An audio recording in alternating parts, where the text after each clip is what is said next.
Bonsoir à tous, merci d'être ici. Je m'appelle Yvonne, donc aujourd'hui, je suis ravie de vous partager mon expérience que je tire sur test de l'école asynchrone.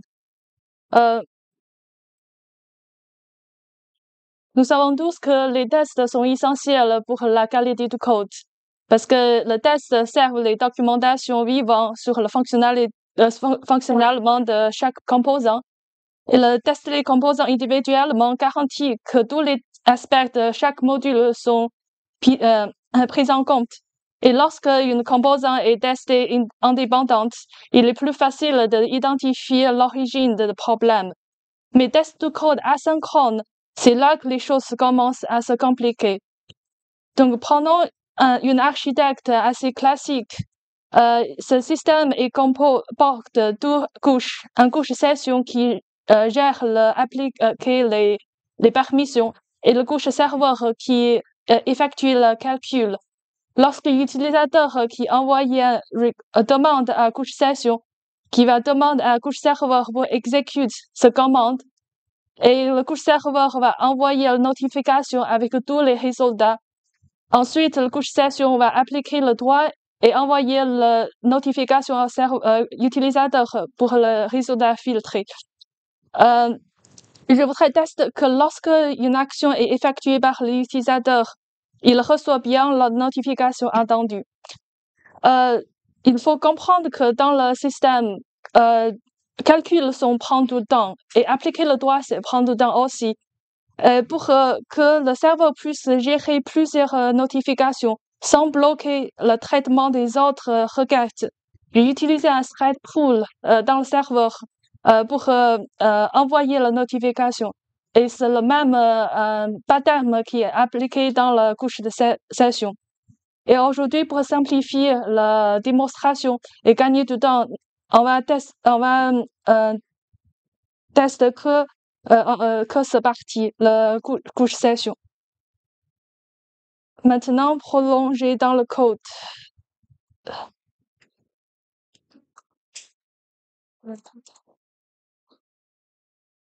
Vous voyez des codes? OK.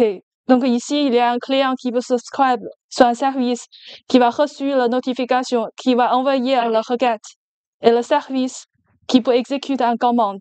Et dans l'implémentation, ce session layer qui implémente le service, qui exécute la commande, et ce que je dis ici, le session layer qui utilise un thread pool pour envoyer la notification.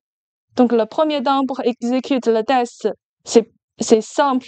J'ai créé mon test client et j'ai ajouté une méthode pour récupérer le guest last notification. Et ensuite, au moment que je reçu un notified, je vais garder la notification dans last notification. Donc ici, le test basique, c'est que j'ai créé le session layer et mon test client. Je subscribe le client sur le service, le client envoie un requête et je vérifie le résultat.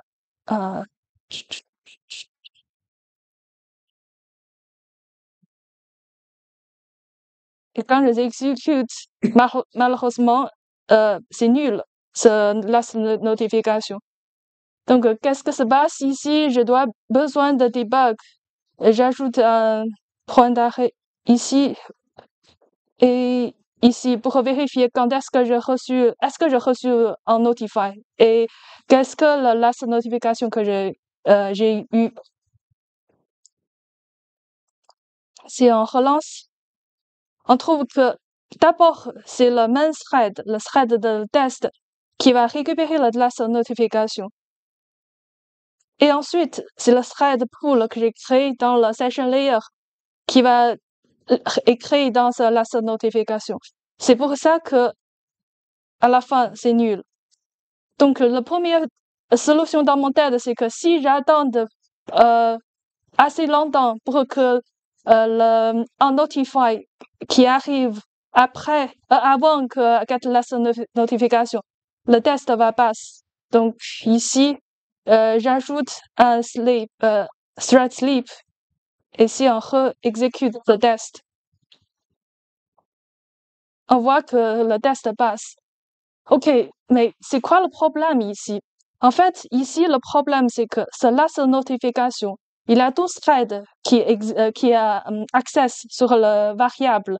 Il y a un thread qui est créé, c'est un notify, et il y a un thread qui est live. Donc, le bug de mon test ici, en fait, il y a un risk condition.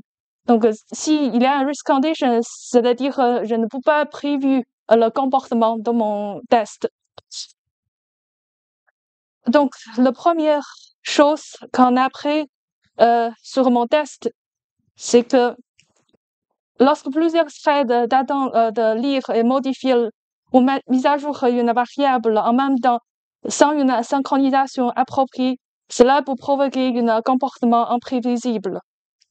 Et on apprend que thread sleep, ce n'est pas une bonne solution parce qu'il peut causer des tests intestables qui échouent en fonction de la charge du système. Si le système qui est plus chargé, mon test peut échouer aussi. Et il peut rendre mon test inefficace en attendre plus long que nécessaire. Donc, je ne sais pas combien de sleep que je dois mettre dans mon test. C'est là que j'ai besoin d'une solution plus fiable. Je demande à mes collègues et m'a dit, est-ce que vous connaissez le Complete Future? Et est-ce que vous connaissez le Content Latch? OK, pas trop vite. On va prendre un par l'exemple. Donc, c'est quoi un Completable Future? Un Completable Future, le futur, c'est comme un conteneur qu'on peut récupérer la valeur dans le futur. Donc, un cas très simple, c'est que j'ai créé un Completable Future. À ce stage, il n'est pas fini. Donc, le instant qui est fausse.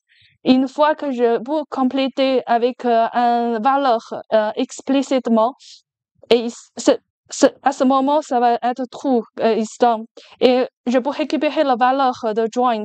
Donc, le join va bloquer le thread si le feature n'est pas complété. Et il peut laisser le thread qui passe, il va laisser le thread pour accéder la valeur dans le futur une fois que c'est complété. Et le plus puissant de complete future, c'est que je peux créer un complete future, donner un roundable ou donner un callable. Ici, j'ai donné un roundable et j'exécute.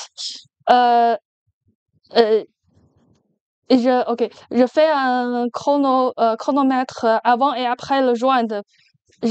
On peut voir que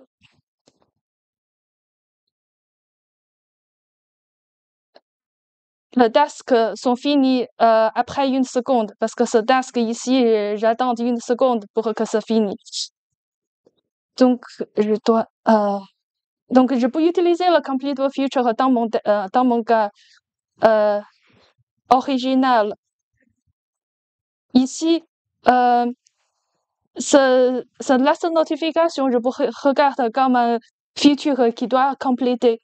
Et au moment que j'ai envoyé mon request, j'ai créé ce last notification Complete Future. Au moment que j'ai reçu la notification, je l'ai complété. Et le get last notification va bloquer jusqu'à ce que j'ai reçu le unnotified. Donc, si j'exécute ce test, je vois que ça passe et c'est plus rapide et c'est plus fiable. Et ensuite, je me posais des questions. Complete Future, ça résout mon problème, mais c'est quand même lent. C'est quand même un outil qui ont plusieurs méthodes. Est-ce qu'il y a un mécanisme qui est plus simple? Et c'est là le Content Latch me aide. En fait, Content Latch, on peut regarder comme un porte fermé qui empêche le thread de exécuter. Une fois que le compte qui atteint 0, il peut laisser le thread pour exécuter. Et le Content Latch, il y a une méthode il y a assez simple, il y a que 4 méthodes. La méthode await qui va attendre, il y a la méthode countdown qui va diminuer le count, et c'est tout. Donc, par exemple, ici,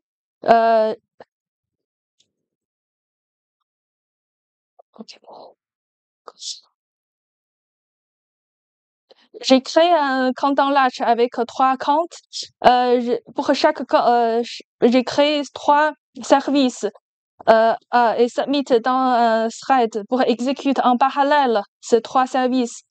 Et le Latch va attendre ici jusqu'à les 3 services sont finis. Et dans le service, qu'est-ce que je fais? Je vais diminuer le compte en Latch.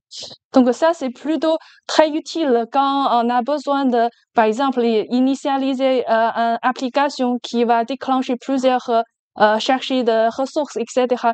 Et l'application main va attendre tous les ressources sont loadées après pour exécuter, pour fonctionner correctement. Donc, utiliser le compte en Latch dans mon test, comment ça se passe? C'est ici, c'est le même principe. Quand je OK. Je vais créer un compte en Latch dans mon client. Et ça se instancie avec le compte de 1 parce que j'ai besoin de attendre une notification. Au moment que j'ai reçu la notification, je vais appeler le compte d'un et ce get last notification, ça va bloquer jusqu'à il a reçu la last notification. Donc ici, on peut lancer le test. Et on voit que c'est le même, le test qui passe. OK. Et maintenant, je suis content que j'ai créé le code review et demande à mon collègue pour review, etc. Et on m'a posé des questions. On m'a posé des questions. C'est quoi le but de ce test? En fait, le but de ce test, c'est tester le code métier, que les calculs sont corrects. Mais pourquoi j'ai besoin de traiter traiter ce compléter de synchronisation problème? C'est parce que dans le code, ici, j'ai mon thread, j'ai mon parce que dans le production code, j'ai besoin d'une bonne performance. Et c'est là, j'ai un executor service que je ne peux pas access ou manipuler. Et est-ce qu'il y a un moyen que je peux manipuler ce executor? En fait, si je réfléchis, si je peux injecter ce executor dans le contexte de production, je peux avoir plusieurs threads pour traiter le request. Et dans le cas de test, je peux utiliser le même thread que je déclenché le test. Comme ça, je peux ne pas traiter ce synchronisation problème dans mon cas de test et focaliser le test de le code métier. Donc, comment je peux faire? Je vais faire un refactory. Ici, j'ai créé un constructeur et je passe ça injecté dans le paramètre.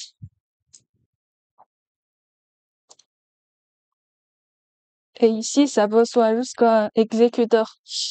Et si je revenir sur mon test initial ici, j'ai pas besoin de ce thread pool. En fait, ce que j'ai besoin, c'est juste un roundabout run.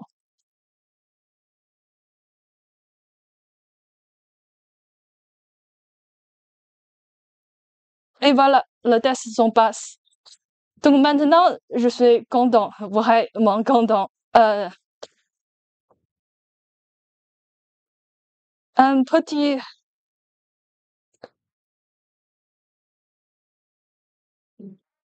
donc, qu'est-ce que je prends de mon expérience? C'est que il faut que je évite d'utiliser le thread sleep parce que le delay imprévisible entraîne les tests instables. Et j'apprends que utiliser l'outil comme Countdown Latch et Complete Future qui peut améliorer les tests et mettre le test plus fiable. Et surtout, penser à injecter des dépendances pour simplifier le scénario de test. Et merci à vous.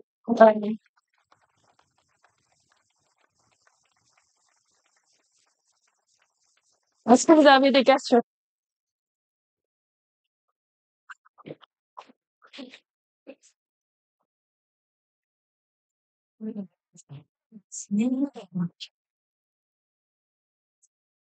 Alors, vous avez des questions? C'est toujours les mêmes, hein. Tiens, merci. Bravo pour la présentation. Dis-moi si je me trompe, mais je pense que tu es en Java 17, j'ai vu écrit JDK 17. Je voulais savoir, si à partir des virtual threads, est-ce que ce comportement reste d'actualité ou est-ce que plus besoin de se prendre la tête? Est-ce que tu vois ce que je veux dire? Ok. Et répétez la question? Non, pas besoin. Ok. Voilà. J'ai pas. Attends, je repose la question. Donc, en fait, tu as cru voir qu'elle travaillait en Java 17 et tu t'es demandé si avec les versions récentes de Java, notamment l'arrivée des virtual threads, ces problématiques pouvaient pas être résolues différemment. Il n'y a pas une nouvelle fonctionnalité qui te permettait de traiter ton problème d'asynchronisme avec des nouvelles features. Euh, T'as le droit de pas savoir, hein. je sais pas. J'ai pas utilisé le thread virtual thread pour l'instant. Oui. Mais je pense que Future concurrence. ce sera la différente API. Non, c'est pas. Ok. Je sais. On va pas en parler là, mais il y a effectivement des nouveautés qui permettent de faire de l'asynchronisme différemment.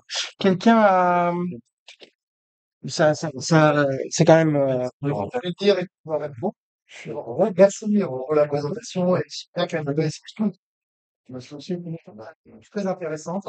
Et je suis pas tout à fait d'accord à la fin sur le fait qu'on peut injecter un exécuteur différent enfin, pas pour tous les tests, en tout cas, qu'on puisse injecter un exécuteur qui soit différent de celui qu'on veut tester, parce qu'il peut y avoir des tests qui viennent justement de la concurrence des traitements faits dans la couche session. En particulier, les bugs dus au fait de la synchronisation des attributs, enfin, de la guide, etc. Et du coup, je pense que on peut le faire sur un certain nombre de tests, d'injecter un exécuteur avec un seul thread, mais il faut garder un certain nombre de threads quand même, enfin, pour lequel on va payer le prix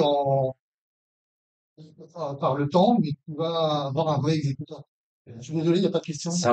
oui, là, c'est juste une remarque désagréable pour dire que dans certaines fois, on aurait envie de tester des phénomènes vraiment asynchrones, notamment des problèmes de session et des choses comme ça. Et on aurait besoin, non pas d'avoir le même exécuteur service, mais un autre exécuteur, parce que le cas qu'on veut tester est vraiment nécessite de l'avoir. Ouais. Donc, effectivement, on pourrait approfondir un peu plus, mais bon, tu as quelque chose à... Oui, je suis d'accord. Et aussi, parfois, par exemple, si le système n'est pas prêt pour injecter, etc., les stacks sont trop longs pour injecter, ou bien il y a d'autres cas, on ne peut pas utiliser cette technique. Mais le but de cette technique, c'est de séparer le code métier avec le code technique. Donc, il y a des cas que le code technique, on a besoin, par exemple, plusieurs threads pour exécuter. Mais il y a des cas, pour mon cas spécifique, c'est vraiment le code métier que j'ai besoin de tester. C'est un code métier dans la finance qui plusieurs, il n'y a pas de technique pour besoin d'exécuter en même temps dans mon test. Donc, pensez à séparer ces deux notions, ça rend le test plus simple.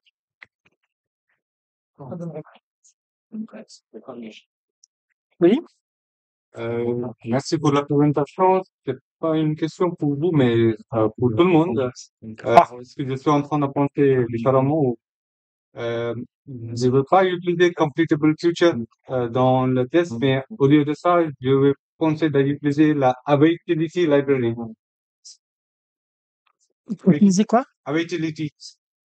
Ok. La, la, euh, la librairie, la dépendance, awaitility. D'accord.